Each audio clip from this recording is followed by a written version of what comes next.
Hi friends, welcome you all to a new episode of Spine Connect. Today we will be discussing about few problems. One is about walking and ergonomics of your spine. Today we have Dr. Shailesh Hadgaonkar with us. Hi sir. Hello. There are many things we wanted to discuss and one of those is walking. Yeah. Is it good? Is it bad? What are the pros and cons for it? No, I think walking, as you rightly pointed out, Suraj, is a very easy and basic thing if someone wants to keep yourself erect, okay, straight and with less spine problems.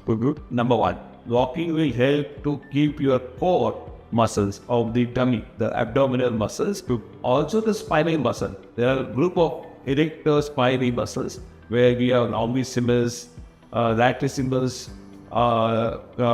and those muscles actually give 360-degree support to the spine. Will be having good tone if you walk regularly. That's number one. Also the gluteus, quadriceps, and hamstrings and the calf muscles. If you walk, will have a very good strengthening and toning for their natural activity, and at the same time, if you do it regularly, I think that will help you to be fitter for longer. It helps in cardio respiratory circulation. It helps in breathing. It helps in heart circulation. It's like the best thing one can actually do if you do it regularly. So I recommend it for youngsters. I recommend it for IT people, working individuals, bankers, teachers, doctors, everyone to do walking. If you can do a simple thing, you are traveling job, you go anywhere and just walk for 30-40 minutes. Pace is your decision, but preferably little brisk walk and slow is ideal. You don't need to run. And for especially elderly people, it's the best tonic God has ever made. So there are few more questions. I like to give a certain target.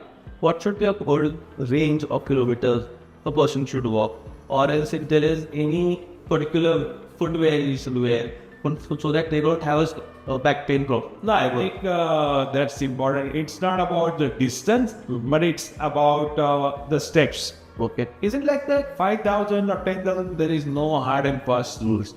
As per your speed, around 30 to 50 minutes is a good walk for everyday life. If you want to walk more, it's your choice. Even keep a water bottle, hydrate yourself well. If you are getting some amount of tiredness, stop and breathe. You don't need to just do it because you have to do it. And slowly increase your walking.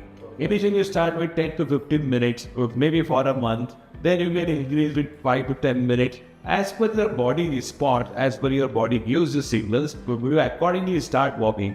And once you start walking for 40-50 minutes, I think automatically your generalized overall system starts focusing. You start, and if you want to slow run, you can do that. Those who are fit, they can actually do that. You need to ask your doctor if you have any problem, but otherwise, brisk walk, slow walk is ideal for any age, 60, 70, 80, 90, age no bar, and that will keep you very much brighter. While morning walking, various hormones play a role in it, and you really feel very fresh when you go for walks in the morning, because whole day tiredness or things like that are not there. First thing, with the ray of light, you are outside and the world is yours. No one is asking for anything because there are not much of a signal, there are not much of a rush in the gardens or the play areas. You actually have the complete space for yourself if you walk in the morning. That's my preferred time. So one more new question, which is ergonomics. One is in sleep and one is at work. How should the entire ergonomics be? The starting I will start on that. But you asked me a shoes also. I think a good supporting shoes, a sport shoe is preferred for walking. And everyone, there are various now different sizes and different majors which have come. But that's for marathoners or those who want to run. Okay, but a standard sports shoe which is comfortable for you is good enough for walking. And ergonomic, you're asking, I think people with long-term working hours, I think the table height, the seat height where you're sitting, and the support of the hand, these three things are important. The distance between the working station and your hand, how much you are keeping. A lot of time your chair is very much lower down, your chair is very much up, and this distance is not comfortable. It should be when you're typing at ease, number one. It should not be too close also, because that can give stress on the neck, and it should not be too backwards also, because again you will not be able to function the way you want, and you may spend more time. Height where your knees are appropriate, the way you are sitting is a very comfortable height. A lot of people want to sit 90-90, it's not possible. You can actually break it at 1 hour, 1.5 hours, and stretch yourself, talk to your colleagues and come back.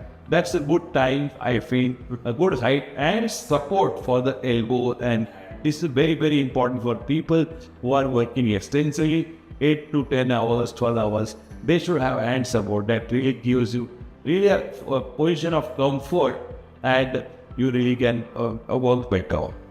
And with the sleep also, what sort of a cushion? Should be a hard, should be Starting from morning walk, yes, to the working, and now to sleep. There are very common questions which people ask. One is the pillow, whether I should buy that costly pillow, or I should get that Malaysian or Chinese bed. I think a standard foam plus coir bed is good enough. 70% of coir and 20-30% of foam is good. You don't need too much of soft bed. A semi-hard bed is good enough. You don't need, traditionally they used to talk about only hard bed. I don't think there is a science behind it. A lot of people feel good when they use a hard bed. That's the preference, I can say. But those who are with construct neck pain, you can use a neck pillow. The standard pillow, cotton and foam plus coir pillow is good. Or there are nowadays neck pillows with some angulation. Then you can use it for a shorter period. You don't need it permanently. But yes, people do feel comfortable in clinical practice. Thank you so much, sir. There are a lot of things I believe our viewers have been experiencing, and they today might have the answer to it. If there are any question, we'll let us go in the comment section. Thank you. Thank you. This is for those who are suffering. But for those who are not suffering, exercise is the key, yoga is the key, or doing some regular activity or a religious activity on a regular basis is the key. Thank you. Stay safe, stay healthy.